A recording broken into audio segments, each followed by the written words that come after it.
se la risultiva si suia, se i riui non partono pluiaga al flum, se li lidris rumatis si secin tal brusat al soreli, se i oms a fasen cressi savalon e clas e nuia, se lasin taponar con l'asfalto la iarba semenada dai secoli, se il flum al va dispiandesi dal mar e non torna al flum, al muro. Di nu non resterà che chant e lienda, se il flum al muro. All'inizio, i primi tempi, io avevo sempre pensato ad un fiume vero e proprio.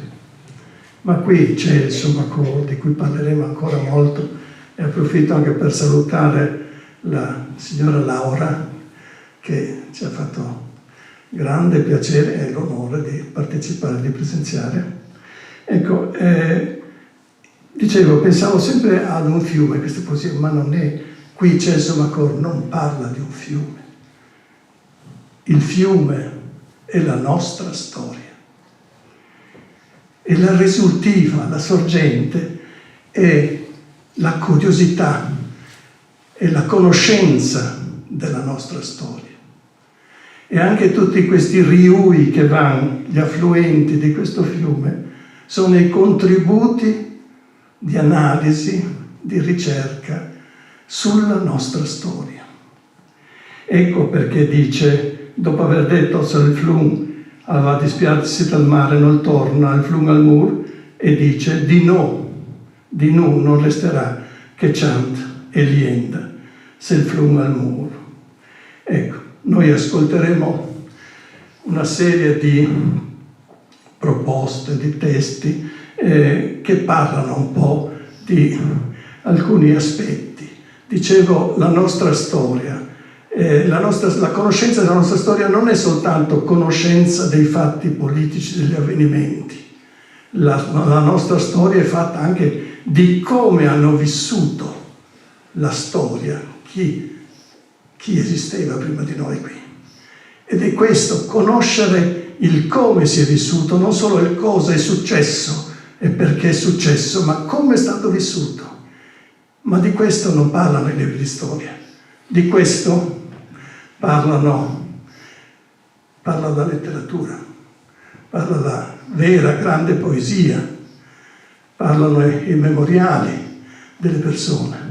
E di questo vogliamo parlare, di queste testimonianze. Voi ascolterete attraverso parole, racconti di emozioni, di visioni, di riflessioni e racconti di sentimenti. Anche questo è storia. Questa è la storia di tutti noi. E in questo caso parliamo noi di una storia di una popolazione del Goriziano, oggi quanto ieri. Ecco, io vorrei segnalarvi appunto quel flum al mur. Devo solo aggiungere questo, vedete, il volumetto sul flum al mur pubblicato da Breital proprio nell'89 ha ottenuto il premio nazionale di poesia, nazionale, non del Friuli, nazionale, ed era una commissione che ha valutato poesia, sì, dialettale, di tutta Italia. La commissione era presieduta da padre Maria Turoldo. A me sembra già questo una cosa straordinaria che è legata un po' a questa storia di Breital. Ecco per questo adesso vediamo pure la foto che segue. Abbiamo visto Celso Macor, questa bellissima foto di Celso, con questo suo viso che esprime la sua dolcezza, ma Celso Macor poteva essere anche molto duro nei giudizi, se lo si sa leggere. Identità e incontri è il tema anche di questa serata, identità tra persone che si incontrano.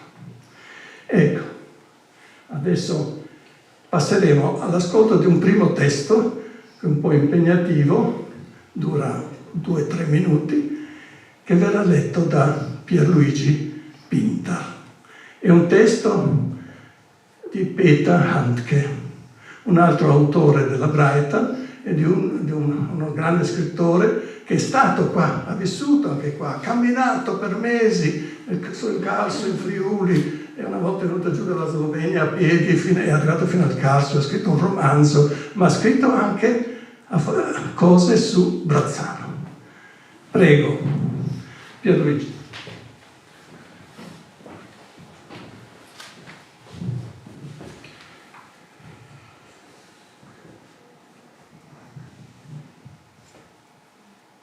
Manca ancora un'epopea.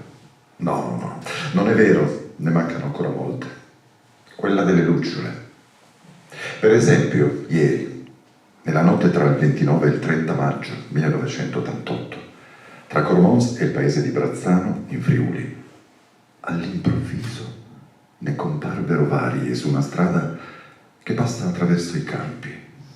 Non erano incandescenti, ma si limitavano a scintillare.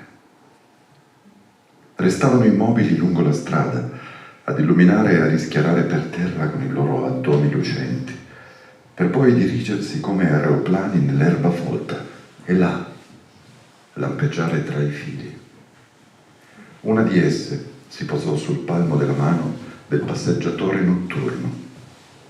Gli illuminava le linee gettando una luce intensa proprio accanto a quella della vita. Osservate da vicino, le lucciole sembravano leggeri trattori luminosi che trasportavano gli animaletti scuri e affusolati, legati a loro, per così dire, con le cinture di sicurezza. Volgendo lo sguardo verso l'alto, si vedevano gli insetti brillare, ormai per tutta la pianura friulana, molto più intensamente delle stelle che li sovrastavano, come se fosse quella dell'anno la prima ora di apparizione della luce delle lucciole, la festa per il loro ritorno sulla faccia della terra. Ma questa epopea dovrebbe essere molto più puntuale e dettagliata. Bisognerebbe descrivere come molte lucciole, un vero e proprio sciame, si fossero andate a rintanare nelle crepe del manto stradale, segnando con il loro lampeggio regolare una pista di atterraggio, su cui poi le loro pari andavano a posarsi silenziosamente dallo spazio interplanetario. Come, prese sul palmo della mano, certamente non cessassero di rilucere, ma aumentassero la loro luminosità. Come qui, all'interno della mano, il loro scintillio si trasformasse in una segreta luce costante. E come io, mentre prendevo appunti, dischiudessi appena il pugno per spiare quegli avvenimenti notturni. Come io nell'oscurità parlassi con loro, come soffiassi sopra di loro, se così si può dire, per farli brillare ancora di più. E ero anche convinto che questo accadesse. Come poi pensassi che i telai di quelle luci a poco scottassero la pelle. Purtroppo però adesso, alla luce del giorno, non compare nessun segno di bruciore. Come io inorridissi all'idea che una cosina luminosa si andasse ad accucciare proprio sulla linea della vita. O invece no, che si posasse sull'altra, quella accanto. Anche nella mia immaginazione ora si chiama linea della felicità. Come poi la bestiola che avevo facilmente catturato, stringendola tra pollice e indice, mi pregasse di lasciarle proseguire il volo nell'oscurità, illuminandomi le impronte digitali che sembravano labirinti emersi dalla notte. Come tutte quelle lucine che man mano si alzavano di quota, con il brillio costante, penetrassero tra i rami dei meli e dei ciliegi e straordinariamente restituissero agli alberi, insieme ai frutti acerbi e maturi avvolti nella notte, la loro particolare forma materiale nell'oscurità. Come a me in tutta naturalezza, mentre in lontananza passava in fretta, illuminato il treno per Trieste, davanti a cui quei vermetti sembravano svolazzare sempre più impetuosamente, venisse in mente un Dio che mi riconsegnava dopo una giornata difficile, triste, un modello. Questo piccolo modello luccicante, amato, che si moltiplicava nella notte sempre di più in nuovi nani lucenti appena nati, barcollanti sulla pianura friulana che sopra di loro emergeva gradualmente in proporzioni gigantesche. Un modello in movimento che mi restituiva l'anima dopo la giornata difficile e triste. Ricordo Pasolini e il suo disperato voto di Casarsa. Ecco, questa sarebbe la piccola epopea delle lucciole nella notte tra il 29 e il 30 maggio 1988 tra la cittadina di Cormons e il paese di Brazzano, in Friuli.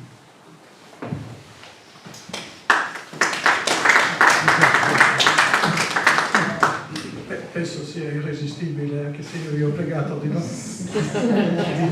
applaudire, ma per non dilungare la serata. Ecco, avete sentito una citazione di Pasolini? Una citazione di Pasolini che parla del vuoto disperato di Casarsa. Ricordate che questo testo è anche una risposta, è un accenno a Pasolini che aveva detto che non c'erano più le lucciole in Friuli, erano sparite per vari motivi.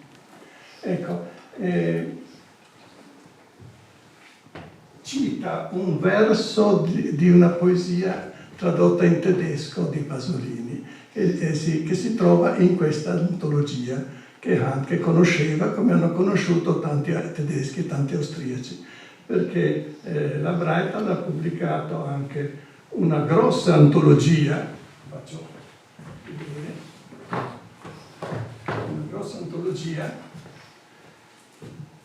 dove ci sono autori da Pasolini fino ai giorni di allora, a fine anni '80, sono tantissimi autori, non li leggo tutti, ma c'è anche la novella Cantarutti, c'è ancora altri, e iniziando con Pasolini, c'è la traduzione di molte poesie di Pasolini in tedesco, e uno dei suoi versi ha dato il titolo, ha imposto il titolo a questa antologia, distribuita in Austria, è distribuita in Germania, ha fatto conoscere la poesia friulana anche all'estero. Ecco, io ricordo, perché voglio accennare anche, vedo tutti gli amici che sono qui, che assieme a Nino Panzera abbiamo presentato questo libro a Vienna, in un bellissimo caffè, grazie ad un nostro amico comune, Erhard Busek, ex sindaco di Vienna, poi vice cancelliere, che era anche lui un appassionato del Friuli.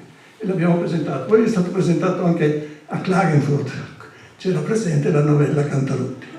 Ma prima di ascoltare questa poesia di Pasolini che vi proponiamo, che anche Pasolini ha scritto delle cose bellissime in friulano. È un invito a leggere Pasolini in friulano. Ecco, si tratta di una poesia che ascolteremo dalla voce di Sabrina Cattalin in friulano. Mostru o pavea, dove alla fine si dice, appunto, c'è un verso che dice tal vago disperat di Casarsa, tradotto in da verzweifelten Lehre von Casarsa, cosa del genere. Prego.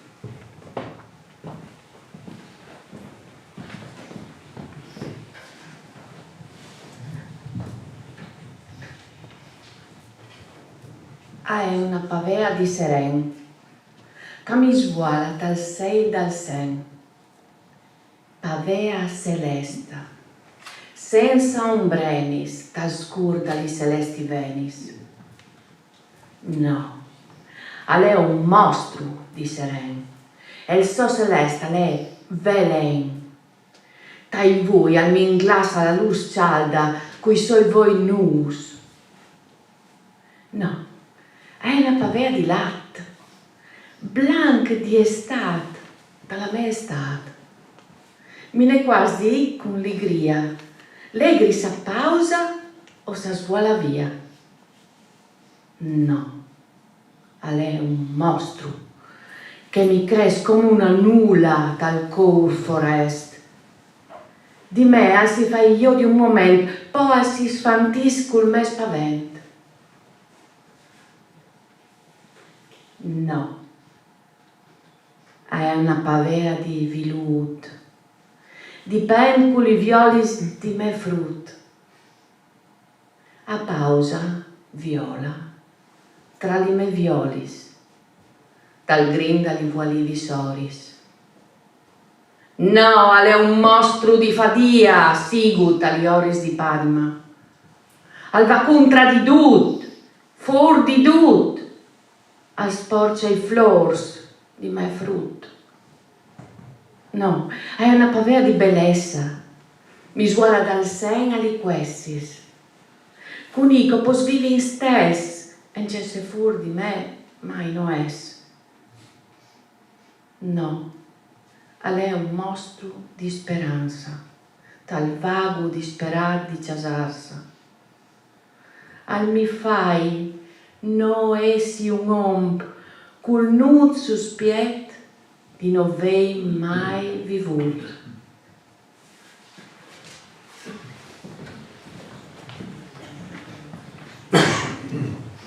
Ha proposto anche, poi qualche anno dopo, la traduzione in tedesco dei Turks dal Friul, questo straordinario dramma scritto in friulano da Pasolini, molto giovane, che è anche un dramma molto interessante, che è stato anche messo in scena più volte, e alla Breitan abbiamo avuto questa soddisfazione che questo testo è stato usato per, diciamo, la versione tedesca che appariva sopra il palco, no? Le grandi scritte luminose, in una messa in scena dei Turks del Friuli a Zurigo, con la regia di Elio De Capitani.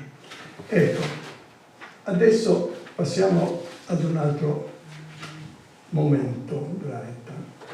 Io penso che non possiamo non ricordare Don Guido Maghet, il nostro carissimo brazzanese, il nostro carissimo amico, e qui l'abbiamo in questa foto con sua mamma. Ecco, io penso che molti di voi l'hanno conosciuto. Conoscere Guido Maghet è stato veramente un regalo nella vita. Abitava di fronte a me a Brazzano. Ecco, e con Don Guido anche noi in famiglia abbiamo condiviso diverse cose, tanto la sua famiglia era proprio vicino alla nostra casa e poi si è trasferito di fronte. E forse no, devo dire che di Don Guido forse non sapete che aveva anche delle vigne che coltivava e che produceva anche del buon vino. Ecco, Don Guido. Ecco, io pregherei Thomas di parlarci, perché è lui che adesso coltiva queste vigne di Don Guido e ha piacere anche di ricordare con due parole la figura di Don Guido. Prego. Proprio due parole. Ma soprattutto, questo è un fuori programma, soprattutto è mio desiderio intervenire per fare anche un piccolo tributo al lavoro di mio padre alle edizioni Breitan, a questo anniversario, a questi anni di lavoro appassionato, minuzioso e puntuale. Lo faccio però in un certo modo, partendo soprattutto da questo luogo. Ma perché? Perché questo luogo non può non farmi ricordare Don Guido Maghet. Perché? Perché lui è stato l'artefice della rinascita di questo luogo inteso come casa canonica, come luogo di aggregazione di una comunità, e lo è stato soprattutto a suo tempo per i giovani, per i ragazzi. Infatti il mio ricordo di Don Guido appartiene ai miei 18 anni, 20 anni, quindi è un ricordo un po' in cui si respirava sì la libertà, ma una sorta di libertà spensierata. Comunque lui ha fatto rinascere questo luogo riempiendolo di iniziative, e soprattutto di incontri con i ragazzi. Don Guido Maghet è stato per tantissimo, è stato un insegnante anche al liceo scientifico di Gorizia, e quindi stare con i ragazzi era la sua collocazione naturale. E ricordo i vari incontri che si tenevano nella sala però qui sotto, no?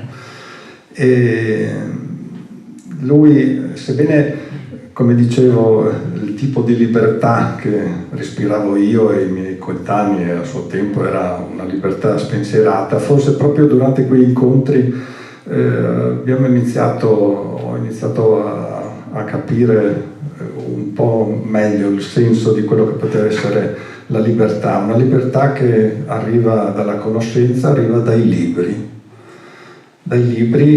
anche prodotti da questa piccola, io la chiamo fabbrica di cultura, fabbrica di libri. E infatti Breitung ha pubblicato anche lo scritto più importante di Don Guido Maghet, Scuviarsi di Furlan. Lui teneva all'identità, alla lingua friulana, e questo lo trasmetteva anche durante questi incontri. E mi piace così ricordare anche che qualche volta si arrabbiava perché ci diceva altre Zovings ma ascoltes dove musiche americane, no? E passè non ascoltes ogni tanto qualche canzone furlane, però può daresti anche cantare per furlano.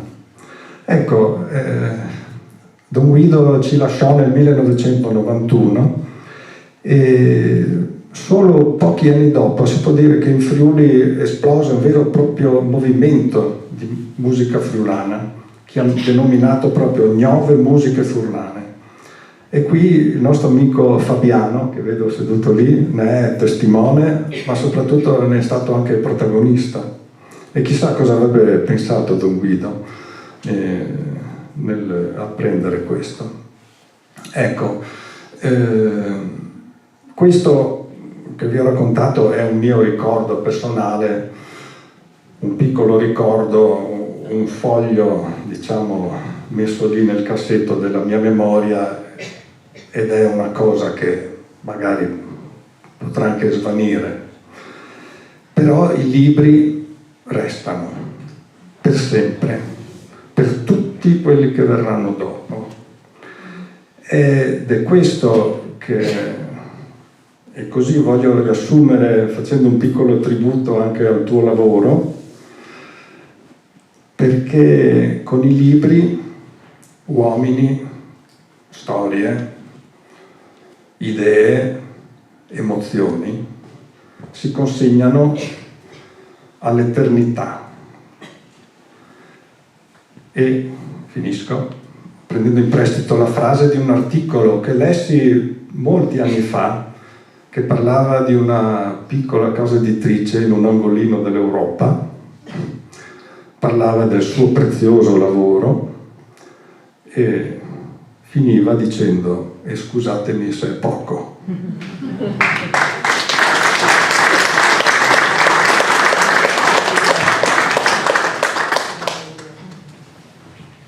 Il Scuviarsi Furlan. Ecco, qui dobbiamo però ricordare un'altra grande figura di Cormoris, Eraldo Scubini. È stato Eraldo Scubini che ha sollecitato Don Guido a scrivere le sue memorie, la sua autobiografia. Don Guido lo ha fatto e ha scritto, ha buttato giù questo suo racconto, non un'autobiografia, ma c'è molto della sua vita, un racconto incentrato sul El Scuviarsi Furlan, come si è scoperto friulano. Ne ascolteremo un episodio a proposito di Chantà par Furlan, che ha citato qua. Sentite cosa succedeva negli anni 40 a Gorizia in seminario. Prego. Ancora Sabrina Catarina.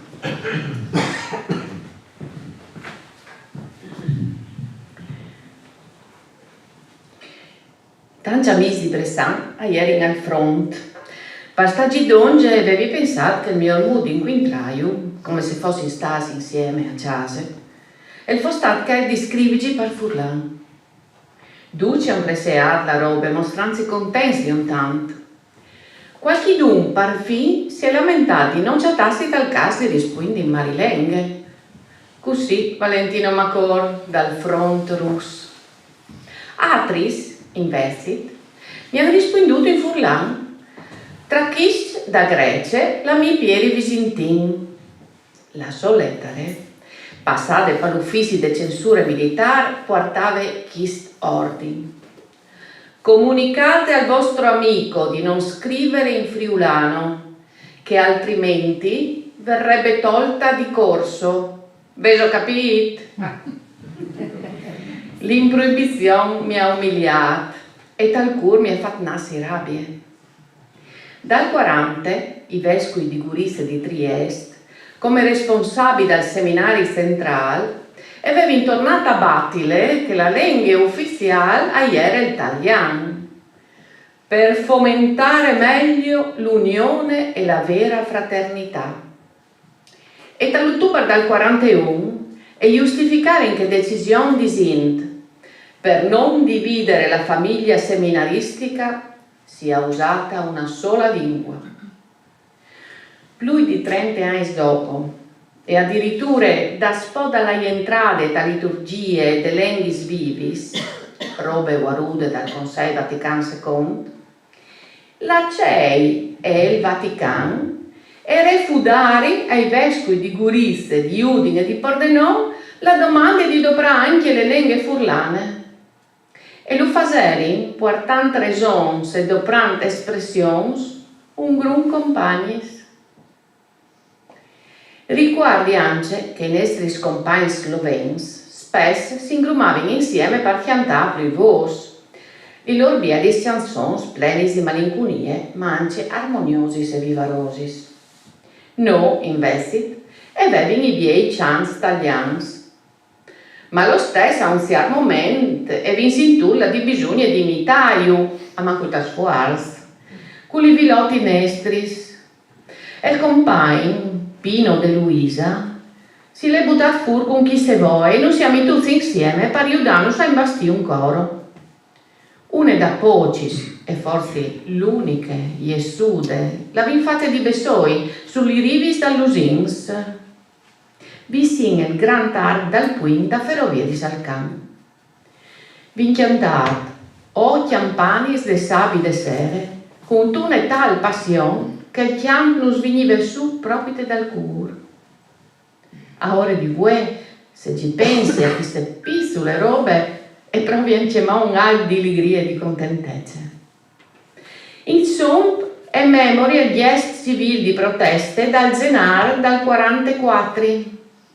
In proibits di nuovo, di Fevelà Furlan, e queste volte con un ordine dato dai stessi superiori, pubblicamente, accusandonos per fin di insubordinati, no, e vi esprimut la nostre proteste, col vesi fatto fotografare insieme come Furlans dal quarto corso di teologie sugli rivi dall'Usins.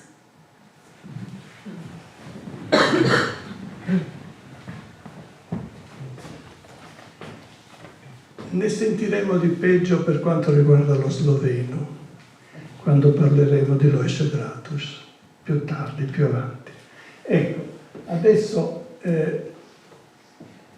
dovremmo ritornare a parlare di Celso Macor. Un altro orgoglio di queste edizioni di Brazzano sono i Fuchs di Belen, 2 volumi bellissimi, graficamente, esauriti, che raccolgono tutti gli scritti in friulano di Celso Macor, con traduzione in italiano, per chi non capisce ancora.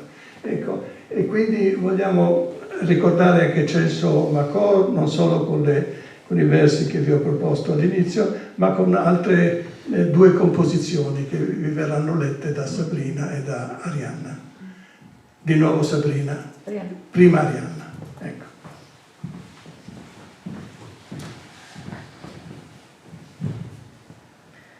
La cima, la cruz, la montagna dut sot, i cresa plonters fronderon, al mont lontanat laiù in bas, d'ome immens in zoia intor, dal splendor dal soreli.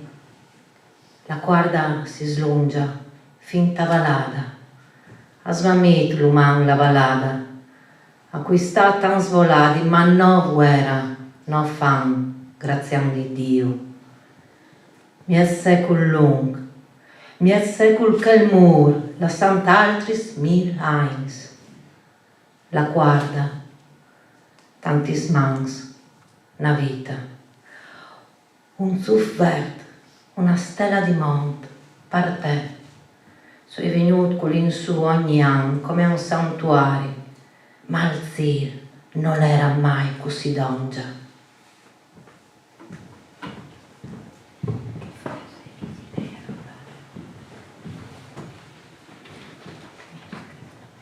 Oh, l'Idris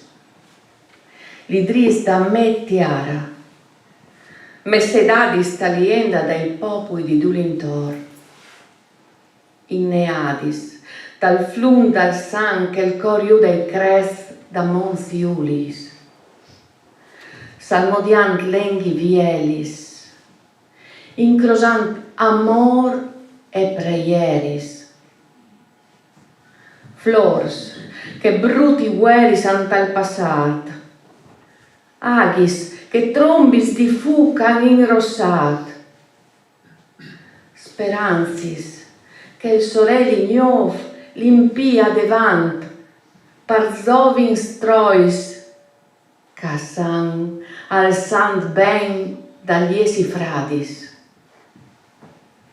mans gruessis, cur bon, mans ingroppadis tal save vignut patanti stradis, che Dio l'acclamata dum, pa polifonia dal timp, regalat crei al bon ore dall'om.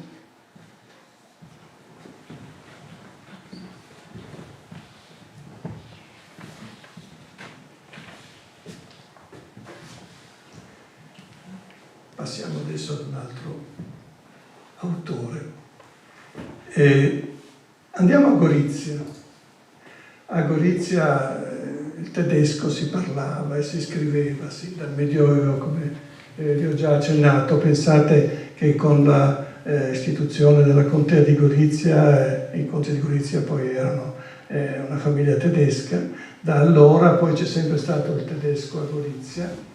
Addirittura lo statuto cittadino goriziano nel Medioevo fino al 1500 era scritto in medio alto tedesco. Esiste ancora questo manoscritto in biblioteca civica, molto interessante perché la legge e il diritto era tedesco, i costumi, anche il mangiare, e come hanno riferito tutti anche testimonianze storiche. Ecco, dopo è stata austriaca per 400 anni e c'erano molti goriziani anche di duplice cultura, nel vero senso della parola.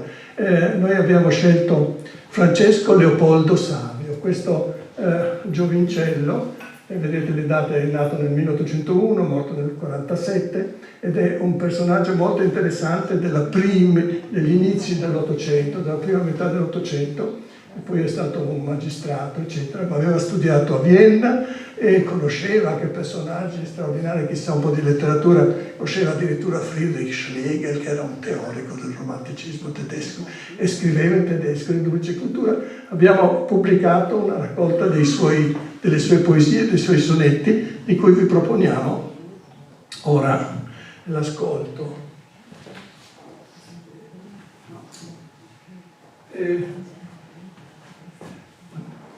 Ecco, abbiamo il piacere anche di risentire anche a Brazzano il tedesco, voi non lo sapete.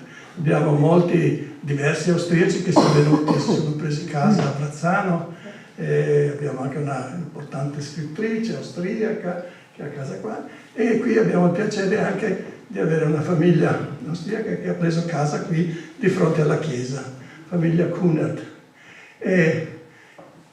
Quirin Kunert ha aperto un bel ritrovo, un negozio, un punto di ristoro al posto del negozio di Tony Quarin.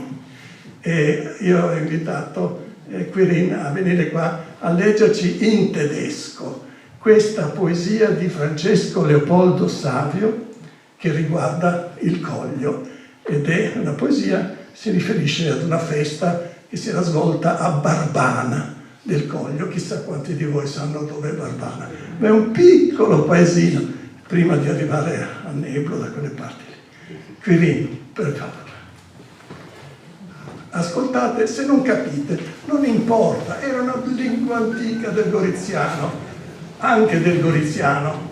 Ascoltate i suoni di questa lingua tedesca. Poi vi leggo anche la traduzione, così state tranquilli. In Ecken, wenn sich der Glocken friedliches Geläute, così, wenn sich der Glocken friedliches Geläute herab vom Hügel in die Ebene lehnt, fühlt sich mein Herz wie neu geboren und wähnt, als ob sich ihm ein Freudenfest bereite. Schon sammeln sich die jugendfrohen Leute, ein jeder findet, was er lang ersehnt, wie sich abends das Geschwader trennt, zieht jeder fröhlich heim mit seiner Beute. Wohl sieh ich ein, wie sie die Lust betörte und wie, wenn jeder kennend seinen Wahn, ihn dennoch liebte, seine Rufe löre. Doch wollte ich gern der Einsicht mich begeben, und wär dem Irrtum herzlich zugetan, könnt ich wie sie im Irrtum ruhig leben.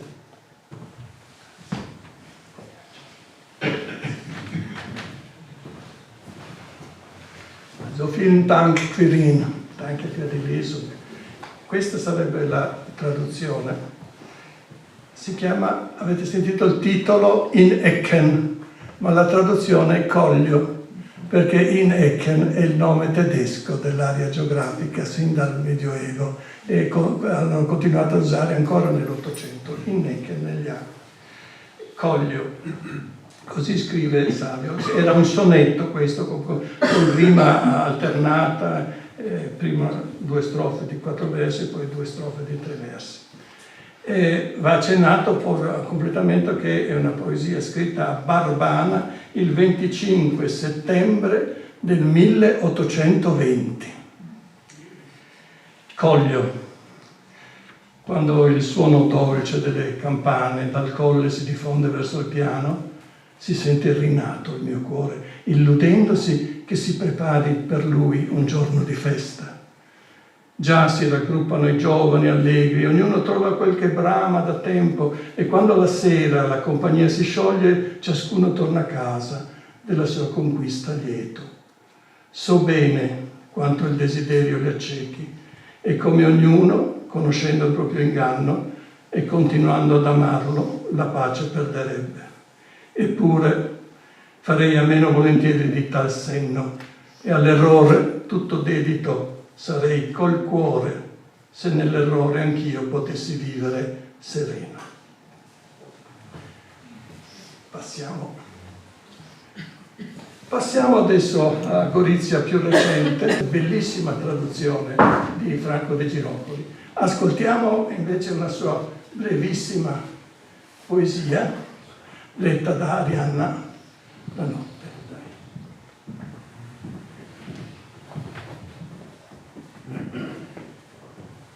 Piardisi tal mar dai suins, come il scirocar tai nui che si disgrope in ploe, e la tiara si ghiol di tan vaiù.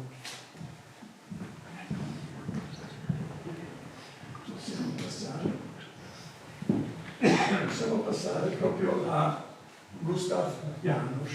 Gustav Janusz è un personaggio anche che frequenta molto qua il Friuli. È un simpaticissimo e bravissimo pittore carinziano, sloveno carinziano, ma anche poeta.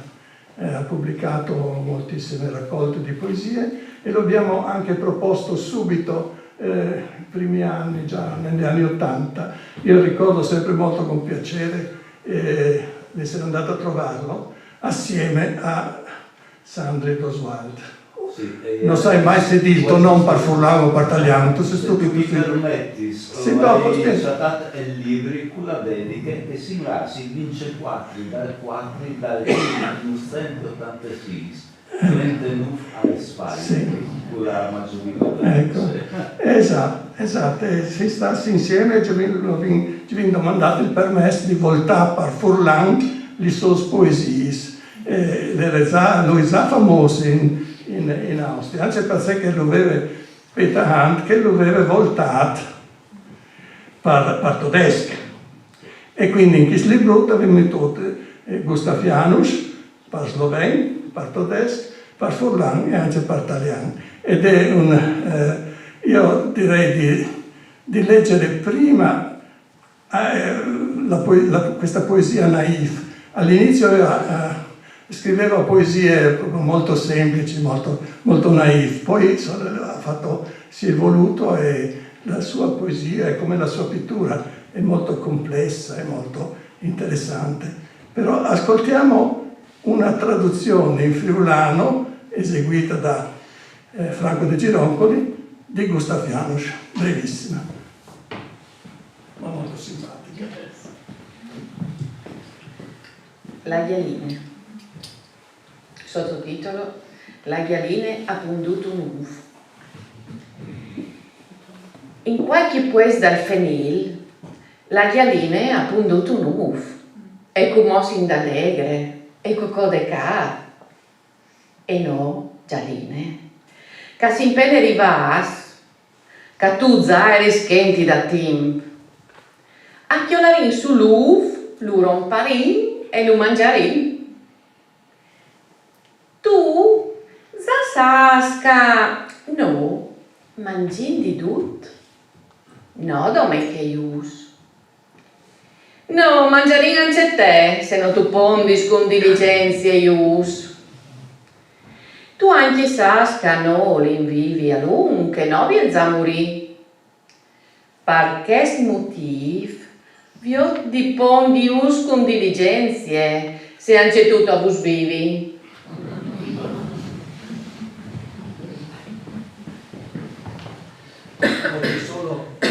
Adesso vedremo anche immagini di quadri di Gustav Janusz, una sua fotografia, ma adesso ascolteremo la traduzione di una sua poesia, una sua lirica, letta dal suo traduttore, Sandro Doswaldo, che ringrazio molto di essere intervenuto, che non ha tradotto solo questo, poi vedremo, ha tradotto anche tante altre cose. Prego.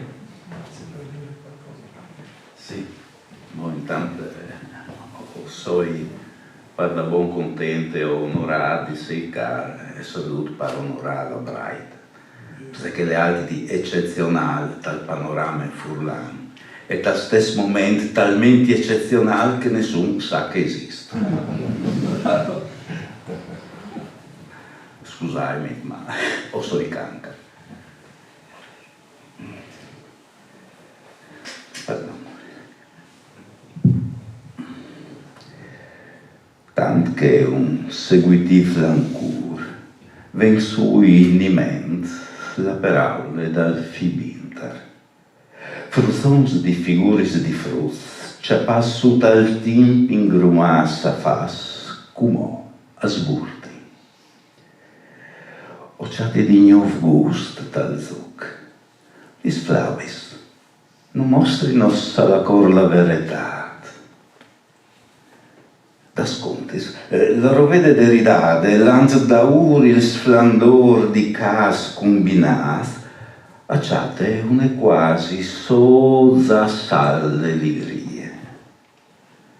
Tant che te lis dirai, lung tant che gli anni si trois dal zoxis largi, traviars quel che la voglave abbracce. I carui, attending nastros, da iors fin tremai tal struc de vite.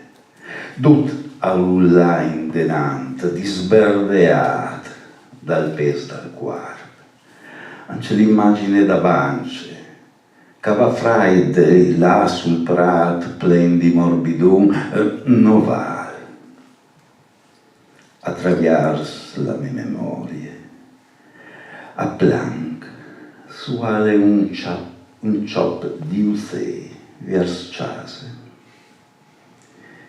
Il cerclitamente si muove dal gorg d'un quiet tornà.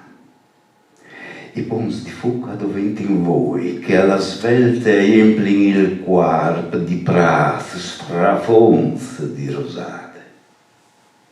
Chis assondis che han tant cedì.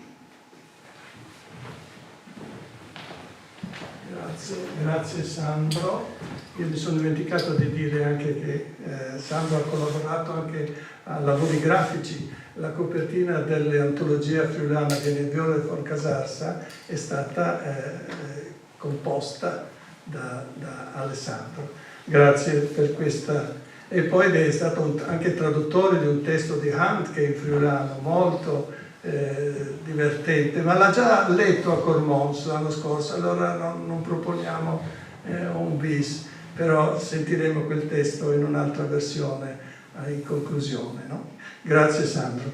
Ecco, questo è Gustav Janusz nel suo studio ed è molto attivo e fa continuamente mostre. Questo è il suo stile attuale, ha quasi 86 anni ed è anche un grande amico di questo Peter Hunt.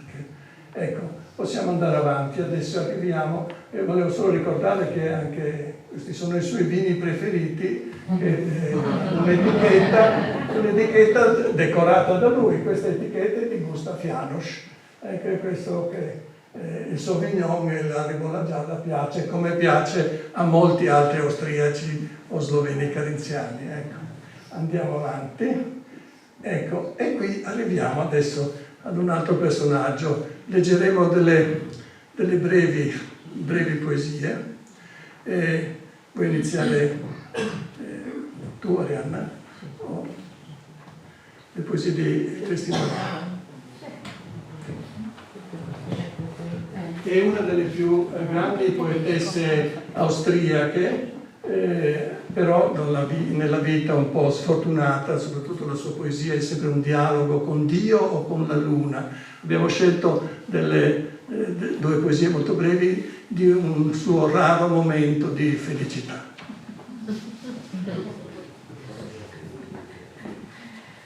Voi, monti azzurri, lontano chissà dove, vi dissolvete in una profonda valle.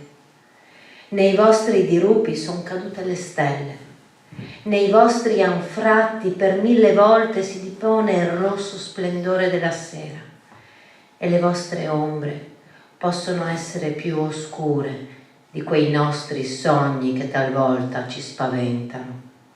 Poi dispiegate ancora distese così dolci dove si immaginano boschi silenziosi, una croce abbandonata davanti a vecchi larici, anche un recinto che scende a valle come un disegno di vecchissime fiabe che la nostra infanzia conosceva già come conforto. E spesso, nelle ore le vostre più grandi, siete promesse eterne da sempre ed eccovi avvolte in un mare di travolgenti tramonti. Siete lodi pietrificate a Dio e il vostro grido è immensamente pesante, quasi sospeso su abissi infernali. Il vostro rumore soverchia le povere preghiere degli uomini. La luna adorna d'argento i vostri cupi pendii prima che vi discendano la notte, gli angeli.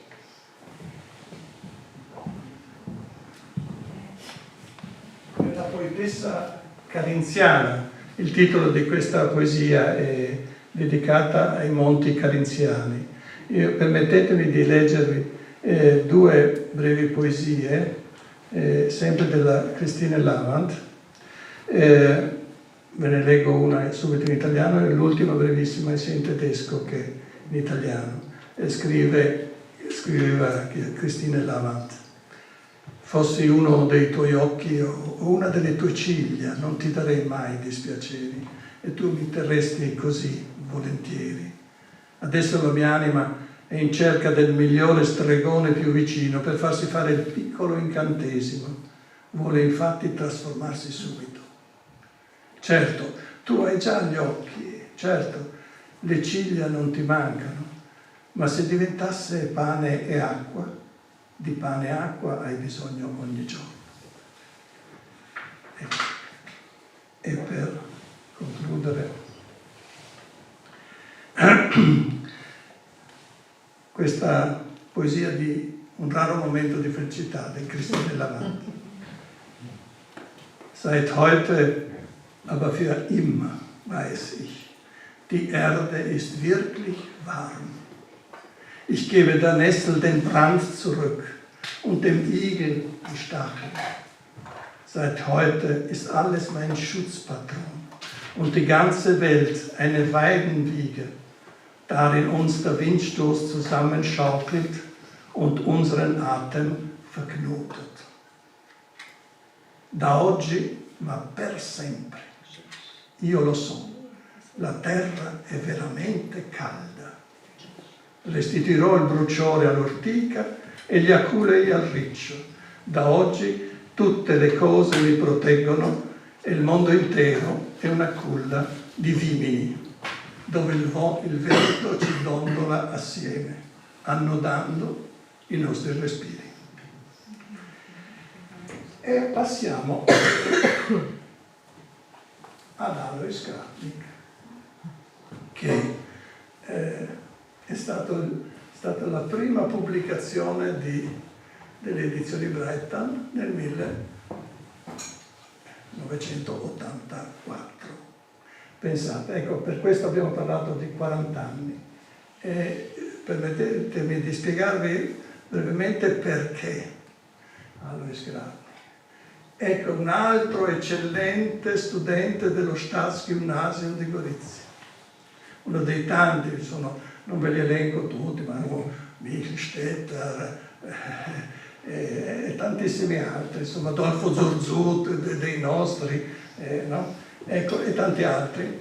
Era anche lui, e ha studiato poi a Vienna, legge, lui poi era un magistrato, anche fatto. Ed è stato anche uno dei più importanti e grandi poeti sloveni del Novecento.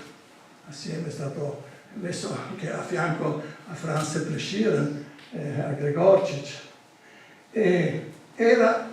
Perché è stato pubblicato quella volta? Perché mi aveva colpito? Perché da questa parte qua si vedeva Medana. E questo Alois Gradnik è originario di Medana. Il padre era uno sloveno e la madre era una friulana di Cormons. Questo Alois Gradnik, dopo aver studiato a Vienna, dopo aver studiato allo Staatsgymnasium, ha studiato a Vienna, è tornato e ha cominciato anche a fare traduzioni. Pensate, questo nostro vicino di casa, siamo tornati sul Coglio, prima eravamo sui monti della Carinzia, adesso siamo tornati sul Coglio, ha tradotto un'antologia della poesia italiana da San Francesco fino ai giorni suoi, fino agli inizi del Novecento, in sloveno, poi tutta la poesia italiana.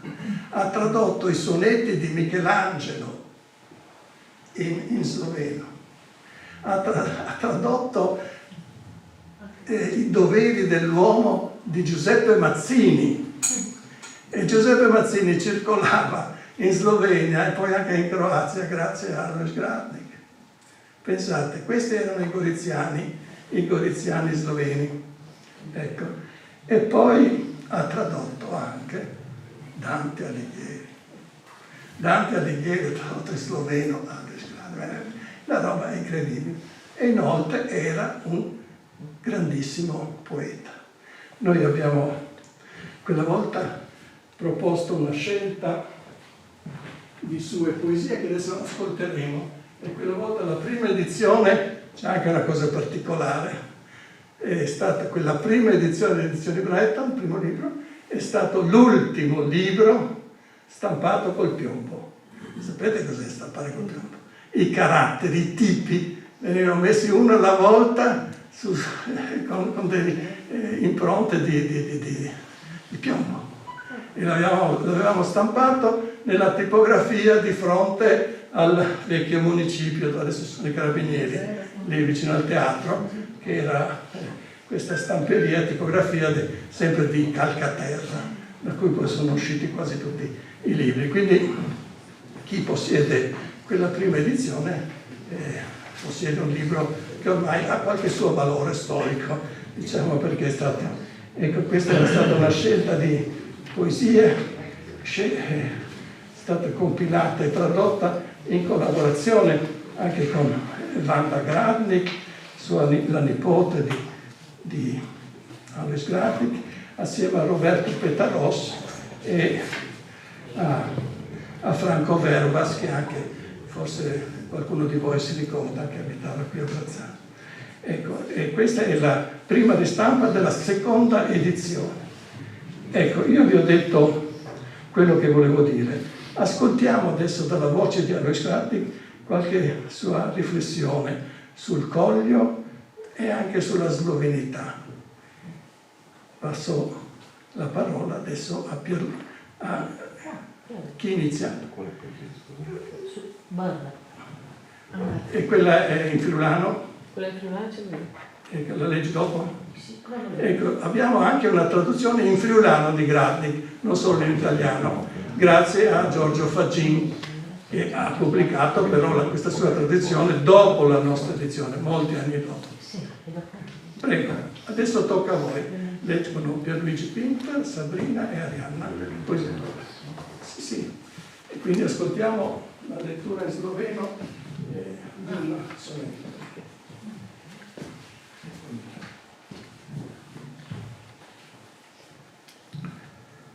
Še naša tu glasi se govorica, še svojemu sorodu srca vrna, še čitajo tu pesmi se preširna, še nadajo v bolesti pomočnica, še so ponosna, mračno resna lica in še je žalost v srcu nezmirna, ko kraj pod gore pevne in kraj mirna, si v nočni luči zablešči gorica.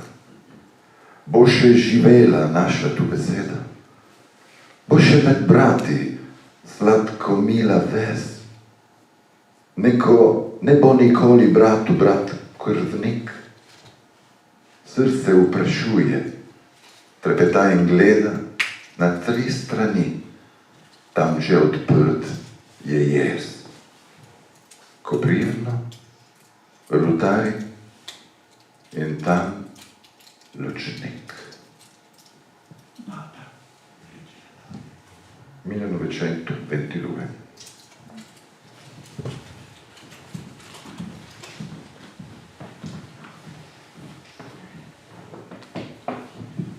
Qui si parla ancora la nostra lingua, è ancora fedele alla sua origine il cuore. Qui si leggono ancora i versi di Presciren, è ancora di conforto nel dolore la speranza. Ancora è fiero il viso schivo, e ancora smisurata è nel cuore la tristezza, quando ai margini di Piedimonte, Piuma e Merna, nella luce della notte, Gorizia risplende. Per quanto ancora sarà viva qui la nostra lingua, sarà ancora dolce tra fratelli il legame. Un fratello non sarà mai carnefice di suo fratello, si chiede trepidante il cuore guardando in 3 direzioni, là dove già un varco si schiude, Capriva, Rutars, Lucinico.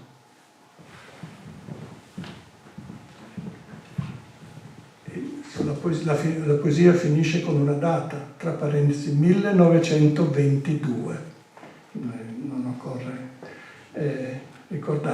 cosa iniziava sempre anche dalle nostre parti. Ecco, volevo solo ricordare che mi ha fatto molto piacere anche che sia venuto Maurizio Paselli, perché con Maurizio Paselli a suo tempo io mi ricordo che abbiamo presentato questo libro, ne abbiamo parlato, abbiamo accennato proprio a Casteldobra, nel castello di Casteldobra, e quelli erano insomma tempi, caspita, il tempo passa. Comunque grazie di essere venuto, anche di avere così sostenuto in quel modo anche quella volta. Ma la torniamo a presentare anche lì. Tante volte. Adesso lascio di nuovo la parola a Sabrina, che poi seguiranno altre poesie di Alois Grabnik e poi ci sarà un finale.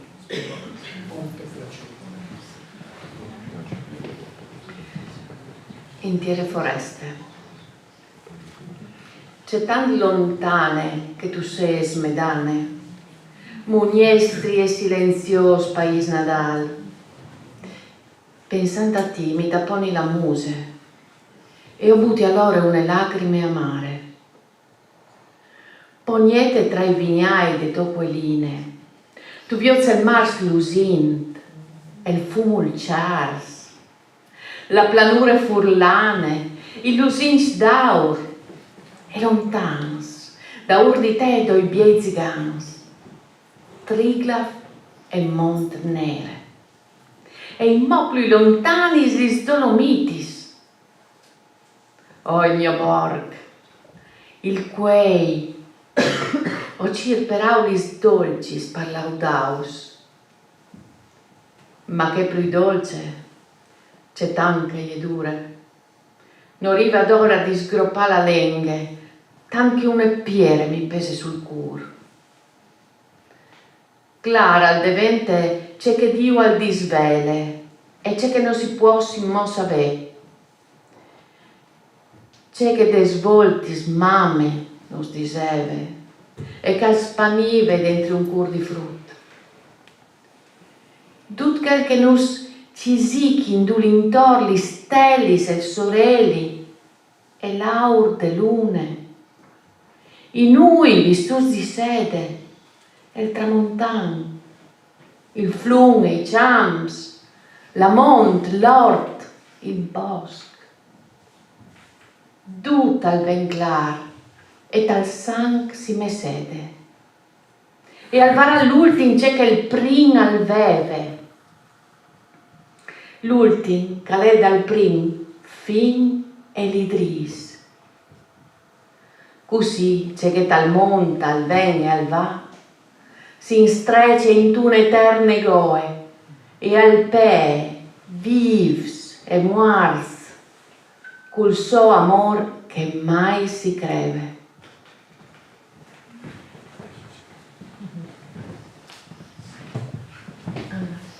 Segue adesso un dialogo fra Alcibiade e Timandra.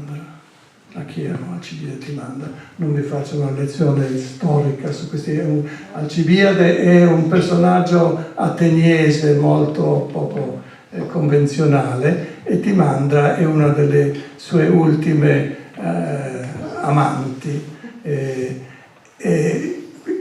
Qui Grabnik si confronta anche col mondo classico, naturalmente da buon studente ginnasiale. Alcibiade e Timandra sono due voci, c'è un dialogo non alternato e prima parla Timandra, che sentiamo dalla voce in traduzione italiana, parla Timandra, seguito poi dalla risposta di Alcibiade.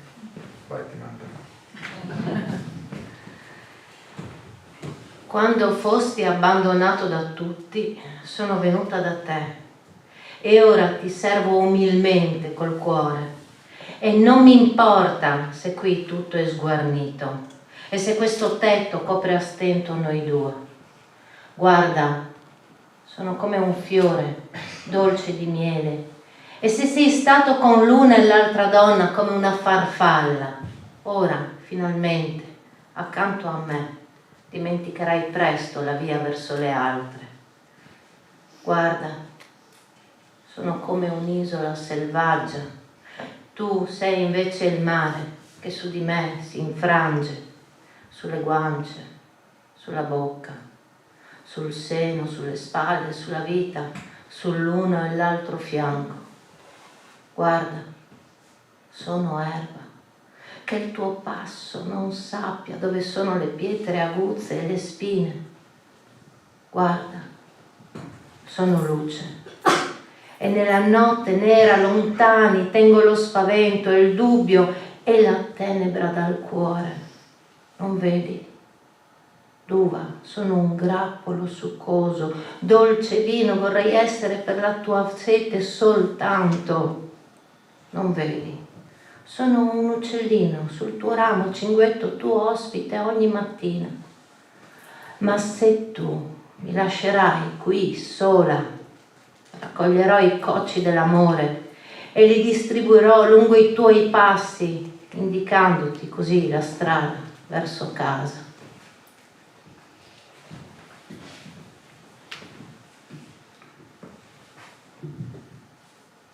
Ospite fugace sono stato di tante labbra femminili, farfalla pronta al volo e instabile, ovunque, come il vento, fedele e infedele, fragile e mai saldo come un ponte. Uno scroccone sono stato e vagabondo. Non arrossirono sfrontate le mie guance, quando, tradita la mia patria, insipido pane ho mangiato in terra straniera. Quando fui abbandonato da tutti, sei venuta da me, come una colomba che, prima d'allora, mai aveva abbandonato la casa natale e trepidavi sotto un tetto non noto. Ora non mi importa più della focosa corsa del cavallo, ma m'attraggono loro negli incanti dell'etere. I miei gioielli sono soltanto i bagliori al riparo dalle tue palpebre dolci. Stanotte ho fatto uno strano sogno. Ero nudo, ma tu mi hai avvolto nelle tue vesti. Già ho dimenticato quel che sognai poi. È un segno questo di disgrazia o di fortuna? Piangi, Timandra, ma dimmi perché. Lontano è ancora lo Stige e ancora per molto cariche di altri passeggeri saranno le tue barche. Vola qui, uccellino, qui sul mio cuore, a casa.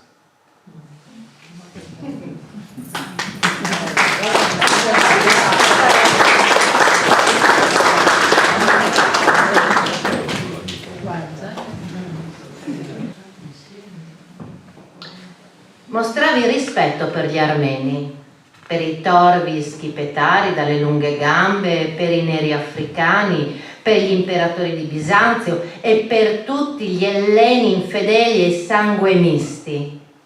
Invece noi, sloveni, cos'eravamo per te? Degli schiavoni. È segno di disprezzo un tal nome. Siamo stati barbari forse, servi per te a buon mercato. Apri il libro della storia. Chi ti ha dato per la tua laguna i tronchi da lunghi secoli ormai lambiti dal mare? Chi ti ha difeso dalla luna musulmana? Chi guidava le tue navi alla vittoria? E poi, da dove veniva il tuo doge Gradenigo?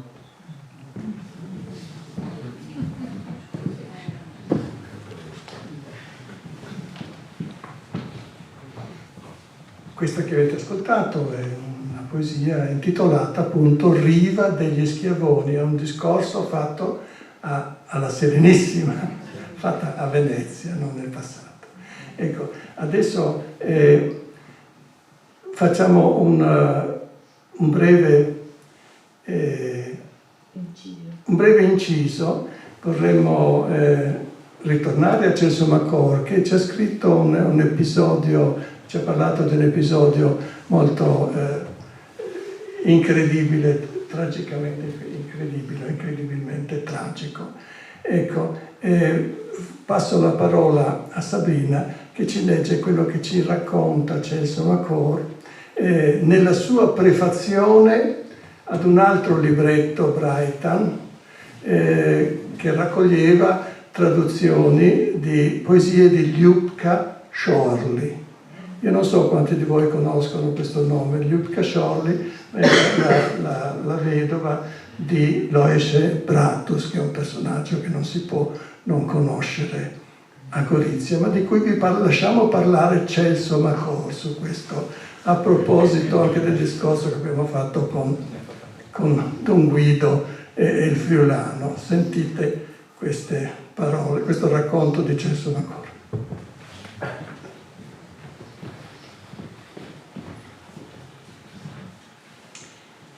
Era il 27 dicembre, una domenica natalizia del 1936. Da 3 anni, Ljubka Chorley era andata sposa al maestro di musica e compositore Loise Bratus.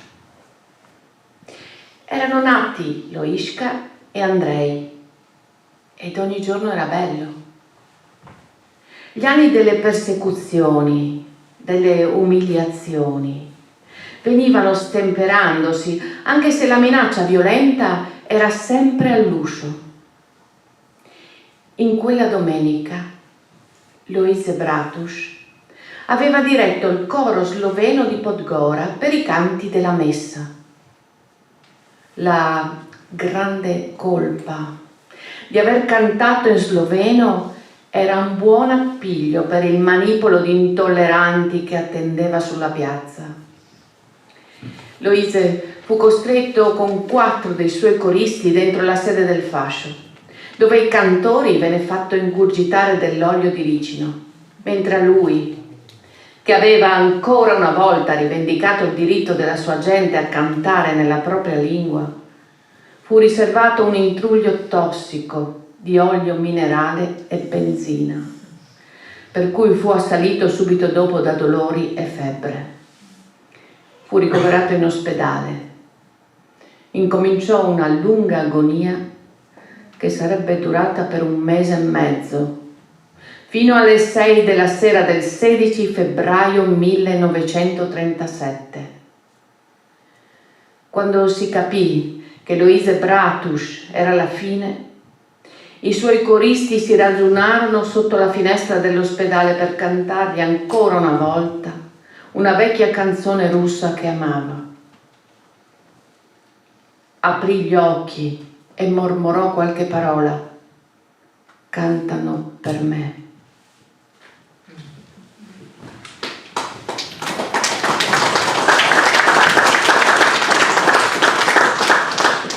Ecco, Loesche Bratus. Torniamo a Gradnik. Dalla voce di Pierluigi sentiremo anche un testo che è legato a un fatto storico, la rivolta dei Tolminotti. Parliamo ancora un po' di ribellioni represse. Forse ce n'è soltanto chi non lo sa, si riferisce a quei Tolminotti che nel 1714 sono stati trucidati e anche impiccati alcuni, no? Sulla piazza del Traunica a Gorizia, perché erano dei contadini della zona di Tolmino che hanno avuto problemi nel pagare le tasse o si sono rifiutati di pagare, insomma, le tasse ai signori dell'epoca. Ecco. Sì, torturati ed esposti in piazza Vittoria di fronte alla prefettura. Sì, no, sono stati torturati, seviziati e poi i loro resti chiamavoli messi davanti alla prefettura come insegnamento. E uno di questi era un Gradnik, Esatto. nel 1714. Sono a Gorizia, nel castello. Titolo della poesia di L'ultima lettera di Ivan Gradnik. Sono a Gorizia, nel castello. Sulla nuda pietra in catene giaccio, in un buio sotterraneo. Oggi mi hanno annunciato che fra 2 giorni, 2 brevi giorni, dovrò morire. Non piangere per me, perché vivere in questi giorni è una tortura 100 volte peggiore, quando agli occhi dello straniero, avido di dominio, si è solo un verme da schiacciare. Oh, Mi sarebbe più facile morire senza del tuo ricordo, unica luce che risplende nella notte della mia vita. Per scriverti questo mi sono tagliato una vena. Ora so, la gioia più grande è il dolore quando si versa per l'altro il sangue del cuore. No, amore, non morirò. Se ti sembra pur soffrendo di sentire che non rimarrai sola, che è l'ombra del frutto già tra noi a velare la luce dei tuoi occhi, non sarò soltanto per un attimo fiamma e non svanirò come paglia nel fuoco. Il seme nascosto dalla terra serba in sé 100 alberi verdi. Questo mio caldo sangue ancora fremerà ed il mio spirito scaccerà quella schiera di banditori, sbirri, esattori e servi. Sul Traunik mi priveranno soltanto delle spoglie della mia anima. Della sorte loro deciderà con giustizia la mia futura stirpe.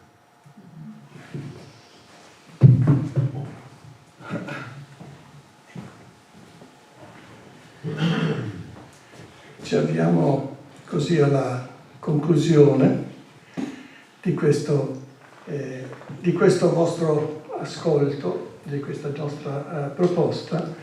Per chiudere, però, vorremmo ritornare un po' a Peter Handke. Scusate se insistiamo su questo autore, perché è anche un nostro vanto. Un suo testo abbiamo pubblicato noi anche sempre negli anni '80, Canto alla durata, ha avuto un successo in tutta Italia, è stato anche poi preso da Einaudi, che ne ha pubblicato anche diverse edizioni. Ma vorremmo proporre proprio come chiusura un'altra traduzione nostra da questo volumetto.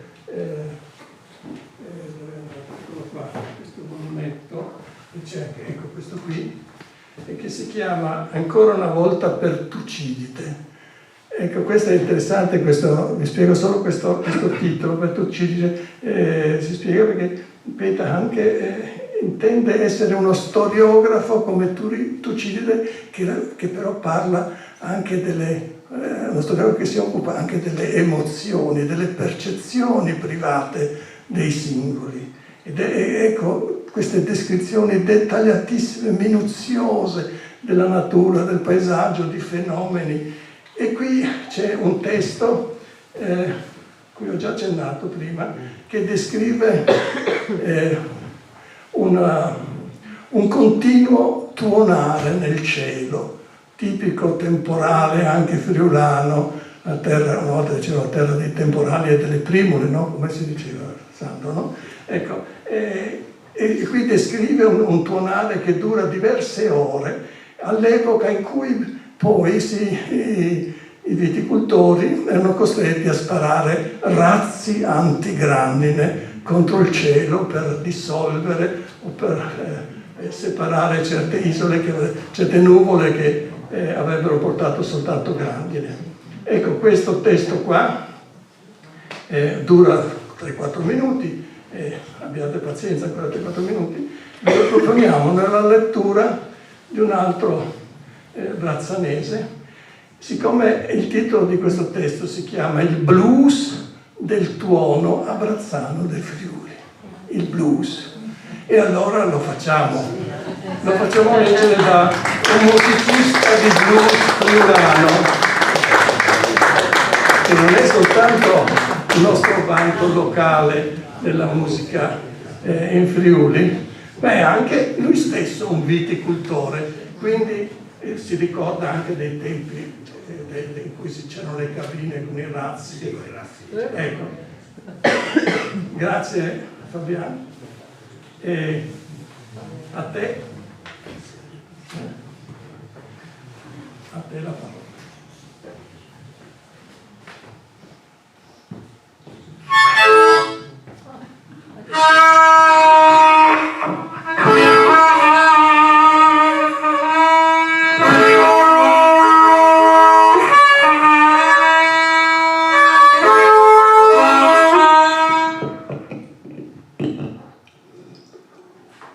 Un tuonare continuo, oggi, 16 giugno 1988.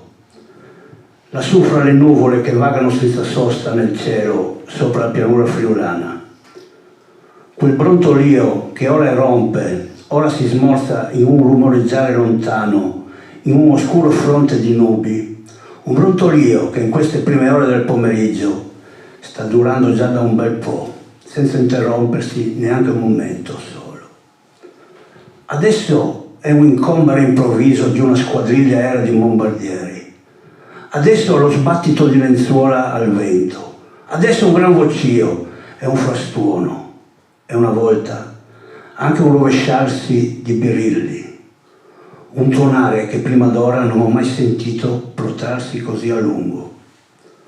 Uno strano, infinito mormorio di popolo lassù, che però non fa pensare ad un vociare di dei e non smette, non ha affatto intenzione di smettere.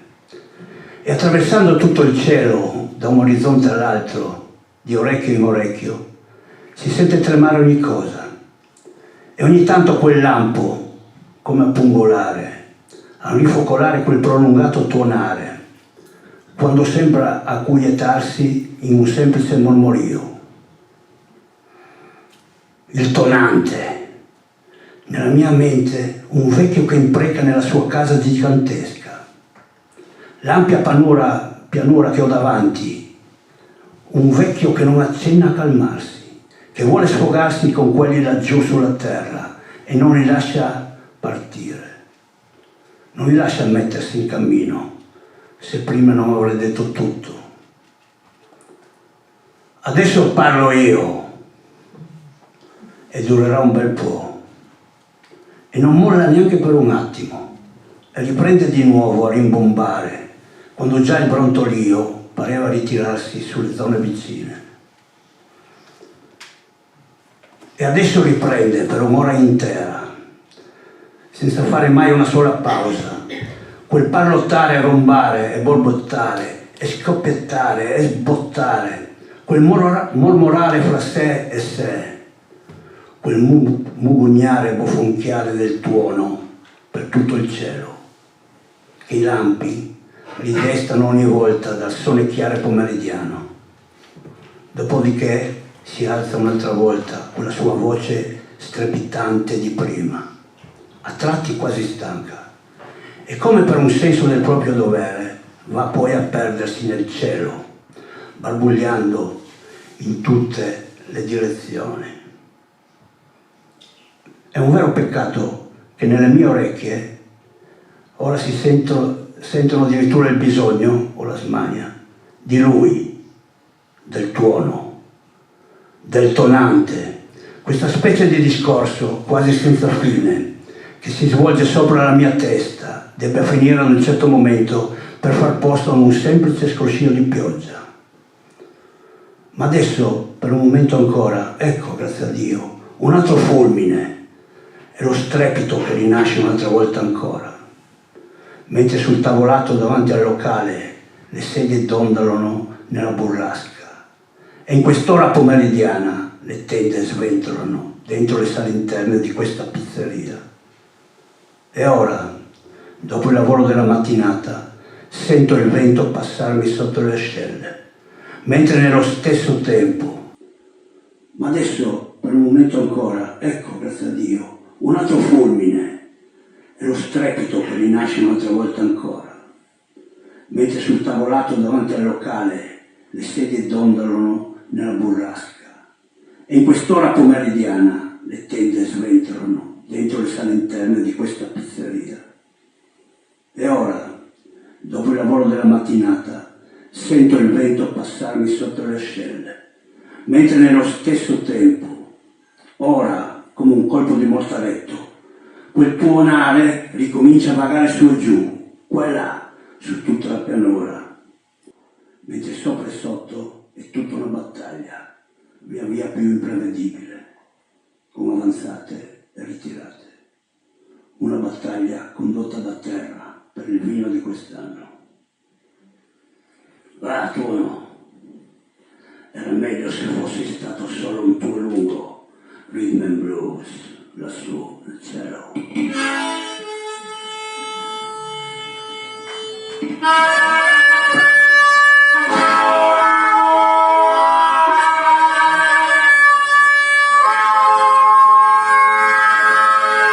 Ah, tuono! Era meglio se fossi stato solo un tuo lungo rhythm and blues lassù nel cielo.